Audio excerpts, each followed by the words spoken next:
अभी करा देंगे, कोई नहीं। सर ब्रजेंद्र सिंह कांग्रेस में तो क्या में से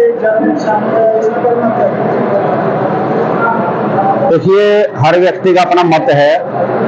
उनको भाजपा अच्छी लगी तो भाजपा में आए, उनकी शायद किसी प्रकार की राजनीतिक इच्छा पूर्ति का मुझे लगता है कमी रही होगी, तो भाजपा छोड़कर कांग्रेस में गए हैं। तो आज यहाँ भारतीय जनता पार्टी के भी 2 मंडलों की बैठक हुई है, छात्र और उचाना की। तो कार्यकर्ताओं का जोश ऐसा देखा मैंने। निश्चित रूप से आने वाले इस विधानसभा के चुनाव में भारतीय जनता पार्टी बहुत भारी मतों से ये सीट जीतने जा रही है। जहां तक सवाल है उचाना की जनता की देखभाल का, वो ना वर्तमान यहाँ विधायक जो उन्होंने की और ना ब्रजेंद्र सिंह जी और उसके परिवार ने की। यदि वो देखभाल करते तो आज विकल्प के रूप में जो भारतीय जनता पार्टी के लिए लोगों की इच्छा है कि एक तरफ जहां चौटाला परिवार, एक तरफ बिचौरी वीरेंद्र सिंह का परिवार, उससे अलग हट करके भारतीय जनता पार्टी आज तीसरे विकल्प के रूप में उचाना में उभरी है और निश्चित रूप से हम ये सीट जीतने का काम करेंगे।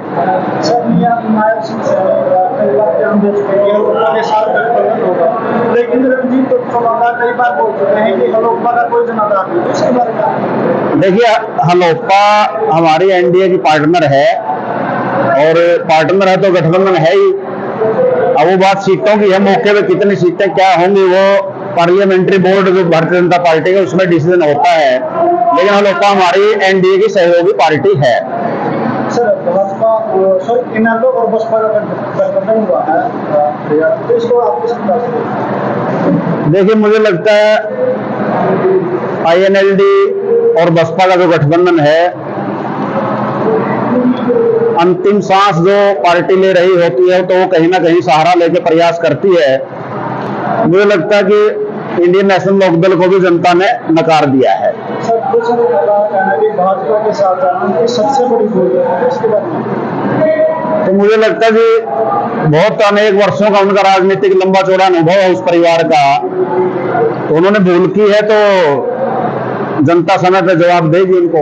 सर कांग्रेस का कहना है कि चुनाव नजदीक आने वाले हैं, लेकिन भाजपा जो है दनादन घोषणाएं करती जा रही है। देखिए, आप अगर गहराई से इन घोषणाओं का मंथन करेंगे, केवल घोषणाएं नहीं है, उनका इम्प्लीमेंटेशन है। मान लो किसानों के लिए घोषणा की एमएसपी देने की, तो कैबिनेट में पास कर दिया। रोजगार की जहां तक बात है, 10, 12, 13 हजार रोजगार हम दे चुके हैं और 18, 20 हजार की सूची तैयार है, बहुत जल्द रोजगारी होने वाली है। तो ये क्योंकि इस प्रकार से नायब सिंह सैनी जी बहुत तेज गति से निर्णय ले रहे हैं, उससे इनमें बौखलाहट है। इतनी तेज गति से भारतीय जनता पार्टी अगर आप बढ़ रहा है तो उसमें बेचैनी है कांग्रेस पार्टी में, इसलिए वो अनर्गल बयान दे रही है। सर दीपेंद्र का हरियाणा आगे हिसाब या इसको आप किस प्रकार से?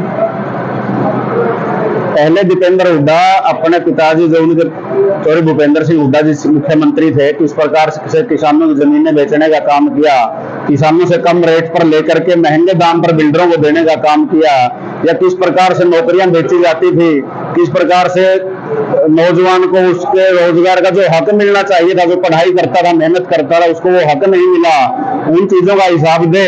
और भारतीय जनता पार्टी तो पारदर्शिता से मुख्यमंत्री नायब सिंह सैनी जी हर रोज हिसाब दे रहे हैं। और हिसाब क्या दे रहे हैं? नायब सिंह सैनी जी कहते हैं जिनके बही खाते खराब हुआ, हमारे से क्या हिसाब मांगेंगे? पहले वो अपने घोषणाओं का हिसाब दें।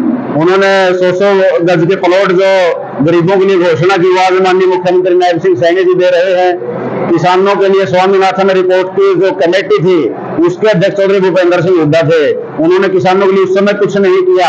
आज एमएसपी की 24 फसलें हरियाणा प्रदेश के मुख्यमंत्री नायब सिंह सैनी में खरीदने की बात कही है, तो किस प्रकार का हिसाब मांगते हैं? जनता के ये ध्यान में आ चुका है कि भारतीय जनता पार्टी, नरेंद्र मोदी और नायब सिंह सैनी ही हरियाणा की जनता के सच्चे हितैषी हैं। वीरेंद्र सिंह लगातार दौरे कर रहे हैं, उन्होंने एक बयान दिया है कि जो भाजपा का अब की बार 70% मतदाता है तो भाजपा के खिलाफ, तो इसके बारे में? देखिए, अभी लोकसभा का चुनाव आपने देखा, भारतीय जनता पार्टी का मत प्रतिशत नहीं घटा, लेकिन परिस्थिति को चलो 5 सीटें कांग्रेस लेगी।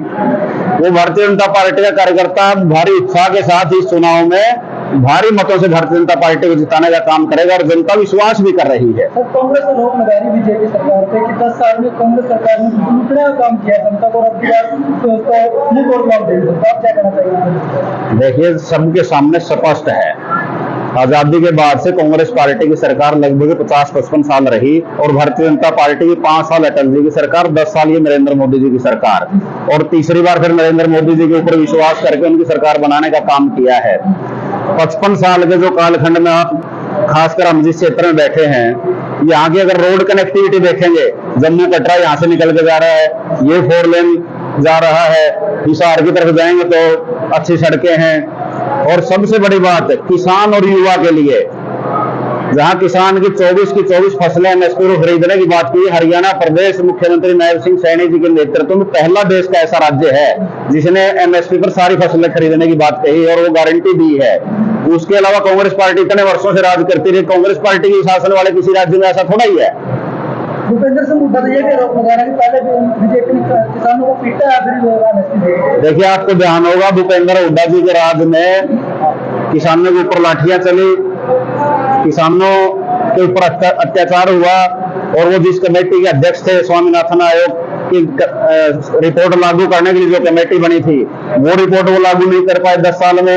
ये रिपोर्ट लागू की भारतीय जनता पार्टी की सरकार ने। पूर्व में सांसद रहे हैं भाजपा से और आज कांग्रेस से, उन्होंने बयान दिया कि जो पीएम मोदी है भाजपा 1 साल रंग की राजनीति करते हैं और जात पात में उठाकर लोगों को रखना चाहते हैं। देखिए, आपको ध्यान होगा, पुराने कालखंड से जात पात और धर्म की राजनीति कांग्रेस ने की है।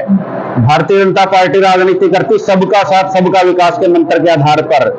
हरियाणा एक हरियाणवी एक का मंत्र हरियाणा सरकार का है, तो किस प्रकार से आप कह सकते हैं कि भारतीय जनता पार्टी धर्म और जात पात की राजनीति करती है? कांग्रेस पार्टी ने हमेशा जाति और धर्म में बांट करके ही राजनीति की है और उसका लाभ भी लिया है। आपको ध्यान होगा कि अभी कर्नाटक के अंदर उन्होंने मुस्लिमों को एससी और ओबीसी का आरक्षण देने का काम किया है, तो बांटना कम कौन करती है? कांग्रेस पार्टी करती है। बीजेपी देश को एकजुट करके सबका साथ सबका विकास के आधार पर काम करती है।